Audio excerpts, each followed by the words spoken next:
Hi, welcome to another edition of Choice Cuts. I'm Ryan Turek, your host, and with me today is Jason Eisner, director of Hobo with a Shotgun.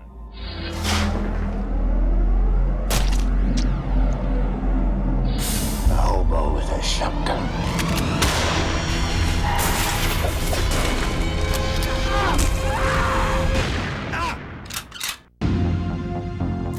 Well, what films shaped Jason from the '80s? Well, name some of your favorite '80s horror movies.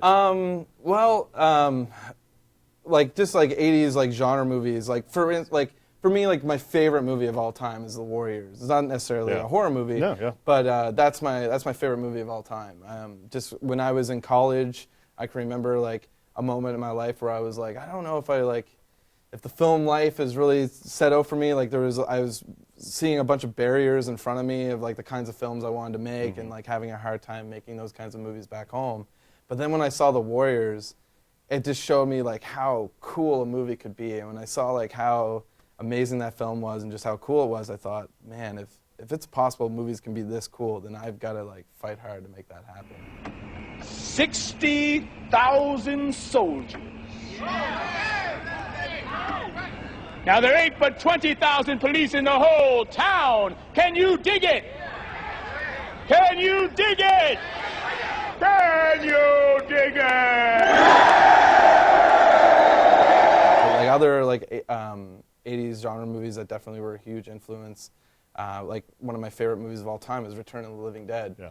I remember seeing that movie for the first time, watching it in my bedroom with my brother. And the moment where they drive the pickaxe into the zombie's head, there's just so much screaming in that scene, and my mom came bursting into my bedroom door like, "What are you watching?" Like, and seeing this like all these guys like screaming while having this dude like a pitchfork or a pickaxe like embedded into this guy's head, and he's still alive. Like, I don't know and the soundtrack to that movie, the production design, the costumes, the characters, everything about it. It's just, I don't know. It really caught my attention. That was like one of the first horror movies that I saw that really influenced me to like jump in and make horror movies. We used to have in my parents' backyard. They had a little shed down by the water, and we kind of turned that into our little like getaway screening room. And we set up a couple bunks. Me and the writer of Hobo with a Shotgun, my best friend John Davies, we lived in that shed for summers, and we would just clean out the local video store. We cleaned out the local video store's horror and sci-fi and action section over like one summer. They basically had this deal where you could rent 5 movies for $5 for 5 days, and we would watch 5 movies every day. And some other movies that were in there were, I remember seeing Evil Dead 2 when I was in high school. I think I was in grade 10, and how I saw how Sam Raimi moved his camera in that movie, that really like caught my attention, like getting interested in making films and seeing how he was using the camera. I'd never seen anything quite like it before, and that was very inspiring. When I went to school, most people's favorite filmmaker was Stanley Kubrick. Yeah.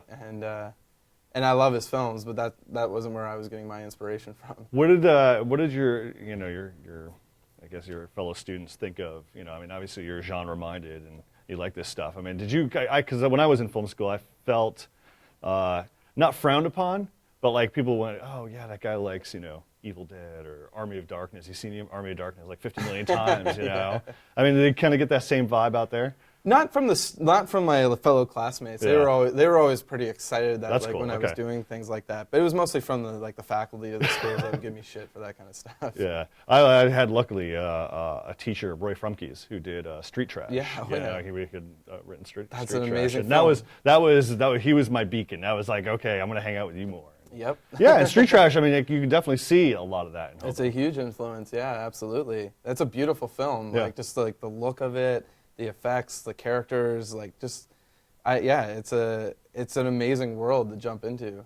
Now, talk about landing Rucker and working with the guy as well. Any funny anecdotes? I mean, did he kind of help you along in the director's chair as well as when Absolutely. you were directing him? Like having Rugger involved it was more than just working with an actor. Yeah. Like he is so experienced. He's a filmmaker himself, and he runs the show called The Film Factory in the Netherlands, where he helps to produce and guide young filmmakers making their their first short films, and I watched that show, and I saw like how giving and patient and inspiring he was to those filmmakers.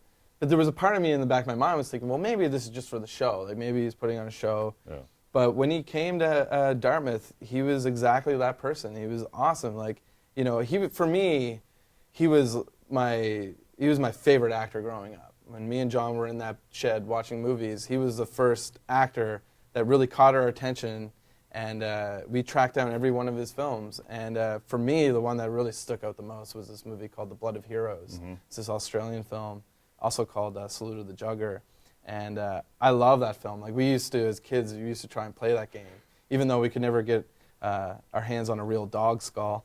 But we tried our best to mimic that game. Him being involved also seems to be putting Hobo on a larger map as well. I mean, I never expected to open Entertainment Weekly and see Hobo with a shotgun mentioned in the summer movie spread. You know, even my folks called from Connecticut and they're like, "Have you seen this Hobo with a shotgun?" I'm like, "Yeah." Wow. And it's just because they recognize Rucker and they were like, "We're interested," you know. And then I was like, "I don't know if it's for you guys," but I mean, that certainly helped out quite a bit. Huh? Yeah, absolutely. People are, as soon as we like announced his name, people were like so excited to see him. Like I knew there was an audience out there like myself who like grew up watching his movies, and he's had little bit parts like in Sin City and the Batman movie, and but he hasn't had an opportunity to really star in a genre movie again. And I knew that there would be an audience out there that would be so excited to see him like get back in like an 80s style action movie again. Yeah. Talk about the kind of your early days shooting short films and stuff like that. You know, we're going to see some of that stuff on the DVD. Are you going to kind of get that stuff out there at all? Some of that stuff won't like the earlier work won't be on the DVD, but we put together a making of. It's like a 45 to 50 minute making of documentary about Hobo. Yeah.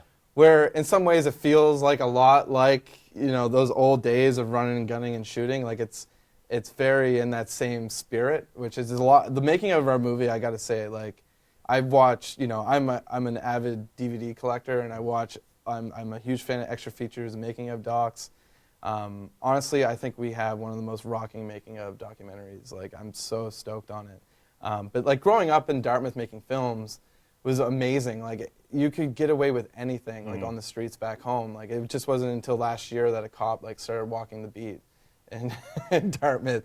So like I can remember times like, for instance, we shot this movie. It was a gang movie called Streets of Domination, and basically took this like beat up car and I cut the top of it off, like the whole top of it, spray painted it black, and we called it The Coffin. And I had like 7 actors in it, just like, they were sitting up on the trunk of the car, and we're doing this chase scene down like a public road, and a cop shows up, and he stops us, and he asks me, he said, "Well, guys," he's like, "what are you guys doing here? Like, what's going on?" And he's like, "Do you guys have insurance on this vehicle?" I was like, "No, we don't." "Is it safety inspected?" I was like, "No, it's not." He's like, "Man, you've got a lot of people in that car without seatbelts." I was like, "I know." And he's just like, "Okay, if anyone asks, I wasn't here."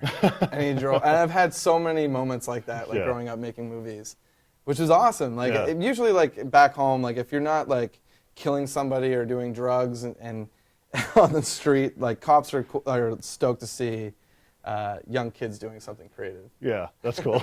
Well, I mean, had that. I don't know, that innocent kind of creativity that you get with just run and gun and shooting stuff. Did that change for you when you were like officially behind the camera of a feature film, with a star? Did that kind of, or did that just keep those fires burning even stronger? Yeah, well, like making those films, like growing up, like there was only like a small crew of us, so we've all had to do like every job. Like I was shooting, I was editing, directing, setting up lights, finding costumes, production designing, everything, and that just helped to give me a better like awareness as to how a film is made, and like all the other like crew members and what their jobs are like on set.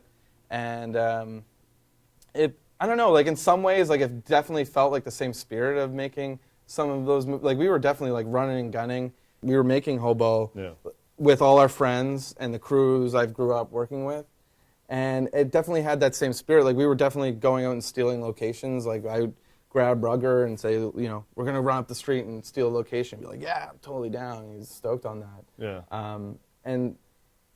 And also growing up in the streets back home, I know I know all the locations. I grew up skateboarding. Like that was how I first picked up a camera, was because I was skateboarding and wanted to film my friends. And so I knew all the locations. I knew the best way to shoot them because I've shot them a million times before with my friends just skateboarding. And I don't know, it definitely felt like it had the same spirit of making movies with friends as a kid. That's cool. You still have that protective bubble, of friends and brothers. Looking to the future, I mean, taking what you love and applying it to your own creative sensibilities. What do you got coming up next? What are you working on? Well, we're working on a couple of different things, but the main focus right now is a martial arts film that we're working on. Okay. It's very much in the same world of Hobo with a Shotgun. It's basically about a high school, and just picture what high school life would be like in the world of Hobo with a Shotgun, in that insane world. And it has a lot of insane characters and a lot of fighting and martial arts. So I can't really get too into it yet. No. But I expect broken bones and flayed flesh and. Yeah, absolutely. Nice. It's very inspired by the Wanderers and Class of 1984 and Upper High School. Yeah. A bit of the Karate Kid maybe as well, and 3 O'Clock High. Love 3 O'Clock High. Oh, it's love amazing that movie. film. Oh, and that's another great demonstration of how to move a camera. Yeah. I mean, the camera's constantly moving. Oh, man. Yeah. And the editing is amazing, too. Exactly, yeah. Well, dude, thanks for coming down, man. I appreciate it. Thank you, you. Jason.